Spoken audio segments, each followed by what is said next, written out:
Pumuputok daw yung ito thermistor. Ito, sibak ko. Ayan, pumuputok daw to.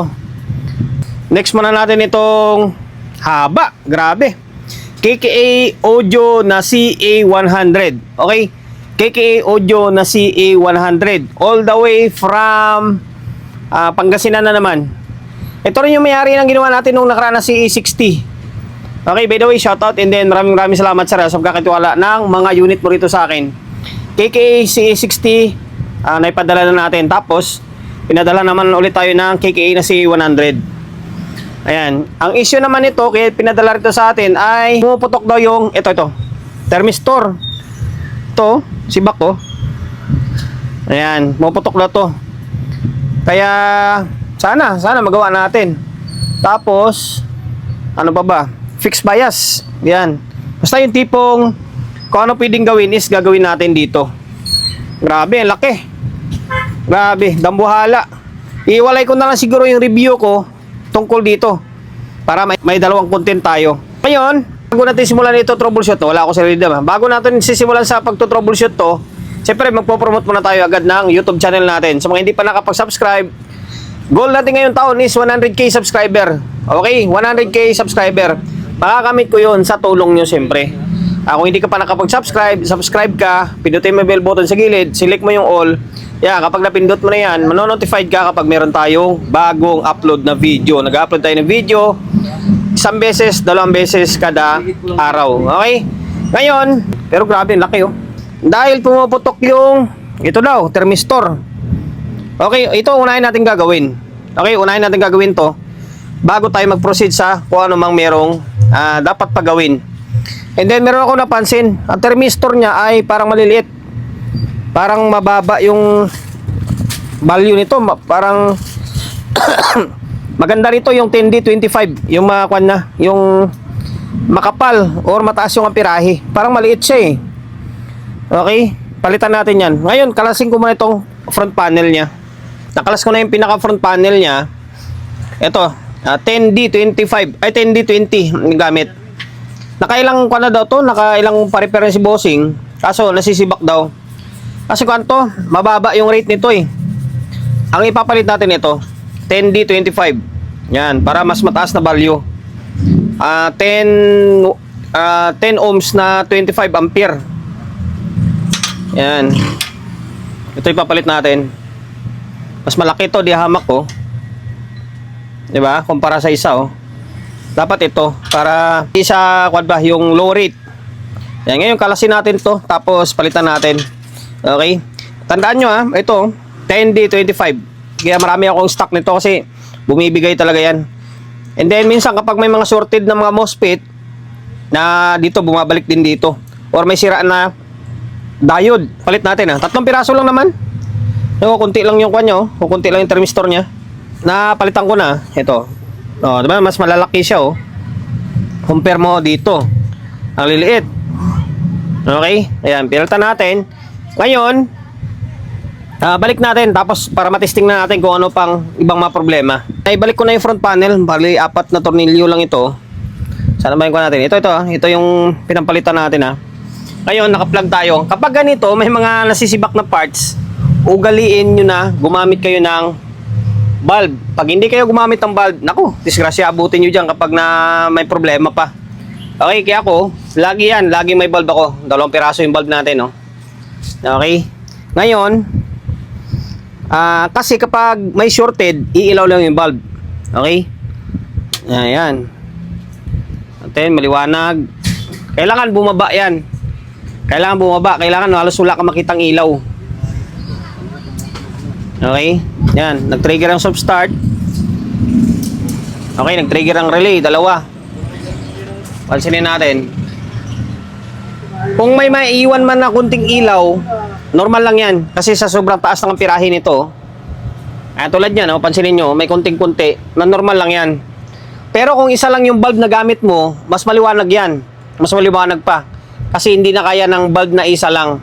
Dahil 2 yung gamit natin, may matira, kunting-kunti lang. Parang bagal lang siya. Okay? Tingnan mo naman kung gaano kalaki ito. Normal lang yan. Ngayon, magsukat tayo ng biasing niya. Kaya lang naman pumuputok to, para sa akin kwan talaga to, underrated. Mababa yung 20 na yan. 20, 25 talaga ang kailangan dyan. Okay? Ngayon, sukat tayo ng biasing niya. MGL lang gamit, no? Okay. Baliktad, baliktad, baliktad. Dito. Oh, yan, nasa 0.26 lang. Yung mababa lang pala yung kwan nito. Natama lang yan. Tama lang, normal lang yung bias niya. Okay. Ngayon, dito sa may kabila. Okay. Pantay na pantay, no? Nasa 0.26. Okay.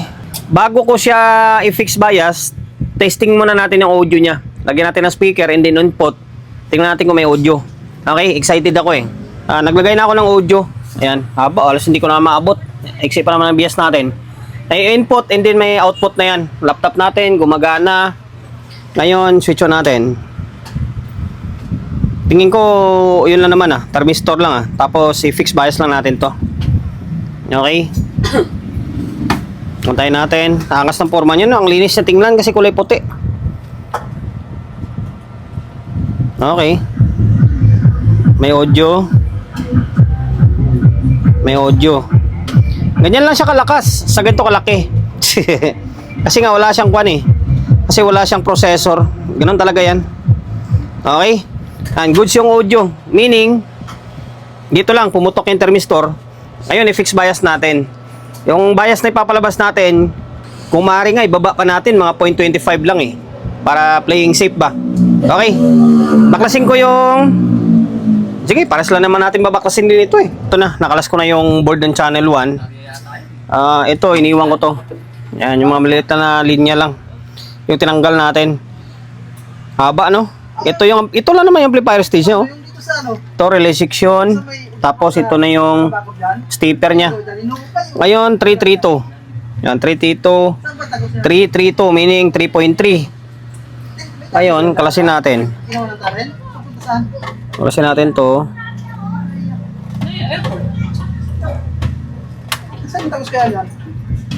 Pwede nyong baliin na pag ganyan-ganyan, yung uga-ugain mo hanggang sa mabali. Pwede nyong, ito kung may side cutter kayo, side cutter. Yan. Ngayon, ang nakalagay sa board, pansinin nyo tingnan nyo. 3K, di ba? Yan, 3K. Pero hindi natin isasagad yan. Mga 2.7 lang ilalagay natin. Okay, 2.7 lang. Tapos, kung saan mo siya ilalagay, ito lang, dito lang sa may, ito, tsaka ito, gilid-gilid lang. Kasi, yung itong taas na to, ito sa gilid na to, gawing kaliwa. Tapos, dito sa taas, magkadugtong yan, pansinin nyo, magkadugtong, linya, magkadugtong, di ba? Yan, kaya ito yung lalagyan mo, ito, and then ito, or either sa taas, tapos gawing kanan, ito. Yan, okay, subukan natin ng 2.7. 2.7 to Yan, 2.7. Red, violet, red. Pwede na tong sukatan ng pag ganito lang. Make sure lang na walang sasayaran. Tulad dito, baka may sumayad bigla dyan. Pero hindi naman, nakatukod naman siya eh. Kahit ganyan lang, masusukatan na ng kanyan, ng biasing. Tingnan natin kumpara natin sa may kabilang side. Okay. O natin. Pansinin nyo. Kailangan bumaba. Pag hindi bumaba yan, meaning, mataas. Mataas yan. Mukhang, obserbahan natin.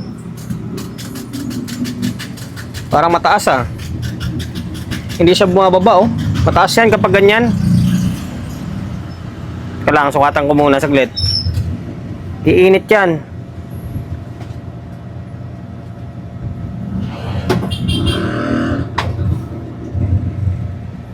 Teka lang.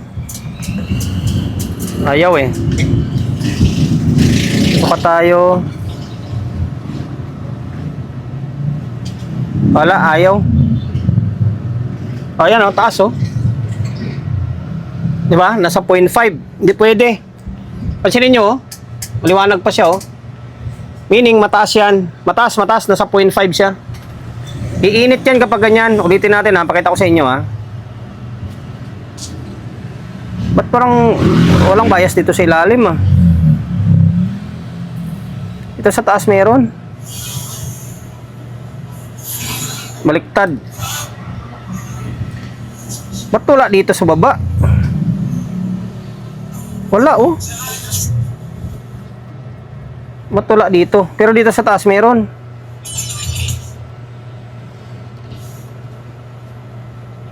Ayan oh, taas oh. Nasa 0.5 siya. Kapag tataka, ba't dito sa baba wala?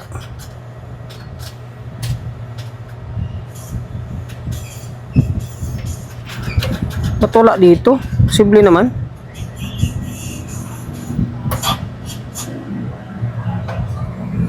Double check ko. Bakit wala? Wala sa kabila ah. Palitan natin, mataas. Kapag tataka, walang bias din sa baba. Nasa 0.5 na siya. Mataas to. Palitan natin. Siguro mga... Ayun o, mainit na siya o. Aligam-gam siya. Palitan natin ng 2.7. Siguro mga nasa 2.2 lang. Try natin yung 2.2 dito. Sabihin ko na lang sa inyo yung ginamit ko na biasing. Kasi natagalan din ako. Dagdag bawas.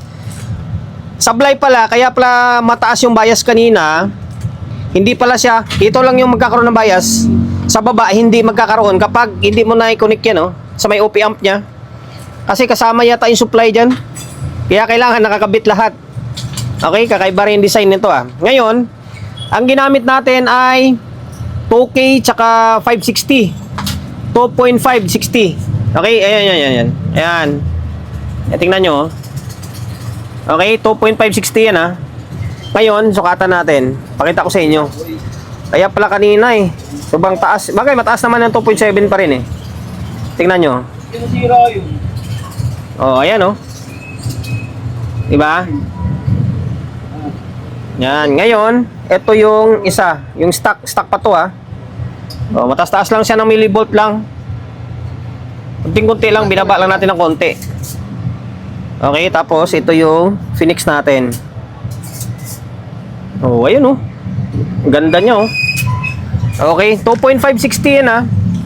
Ito siya oh, 2K. Para, no, 2K. Tapos, 560 ohms. Yan. Ayan siya. Ngayon, oh, ano pa ba? Alangan naman na i-fix natin ito. Ito hindi. Kailangan i-fix din natin to. Okay? Phoenix ko na. Ito siya, ito to. Pakita ko sa inyo. Yan.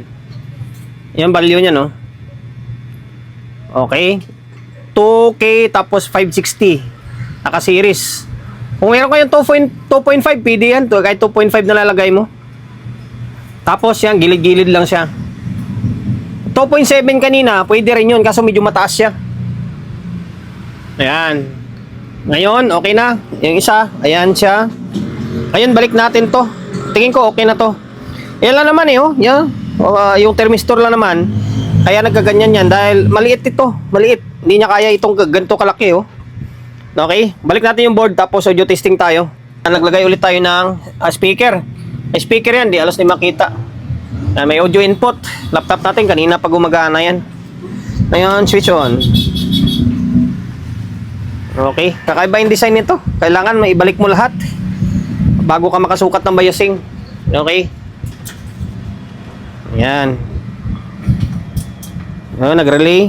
Ngayon na lang yung kan dito yung ano tawag nito, yung review natin dito kung paano natin siya ay kung ano yung mga specs niya and then basta yung pinaka full review. Ngayon, okay na.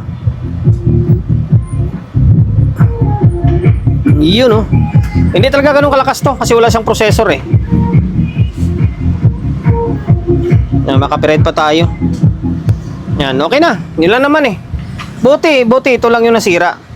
Minsan kasi kapag nasibak ito, minsan yung diode sira or minsan yung MOSFET or output. Pero sa senaryo na to, goods naman ng yung amplifier stage, goods naman yung diode. Ito lang talaga, naitingnan ko. Yung value is mababa.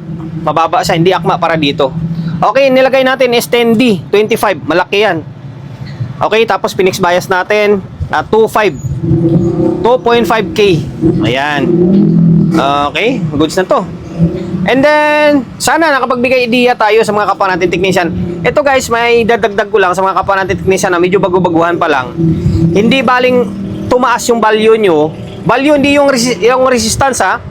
Yung value tulad sa may amperahe, watts, hindi baling tumaas kayo o voltahe, wag kayong bumaba. Sabi natin kung yung capacitor 100 volts o gawin yung 120, wag kayong bumaba ng 100 kasi hindi pwede yun. Tapos sa may resistor sa watts, kung 1/2 pwede nyo gawing 1 watt, 2 watts. Di baling tumaas kayo, wag din bumaba. Same din dito sa thermistor na to. Pwedeng taasan yung amperahe niya, wag kayong bumaba. Okay? Ayan, bigay idea lang ah. And then, dahil umabot ka sa part ng video natin ito at hindi ka pa rin nakapag-subscribe, 100k ang target ko ngayong taon. Kaya kung hindi ka pa nakapag-subscribe, subscribe ka na. Subscribe ka, pindutin mo yung bell button sa gilid, select mo yung all. Nya, kapag napindot mo na yan, manonotified ka kapag meron tayong bagong upload na video. Nag-upload tayo ng video, isang beses, dalawang beses kada araw. Okay? God bless and then peace atin lahat.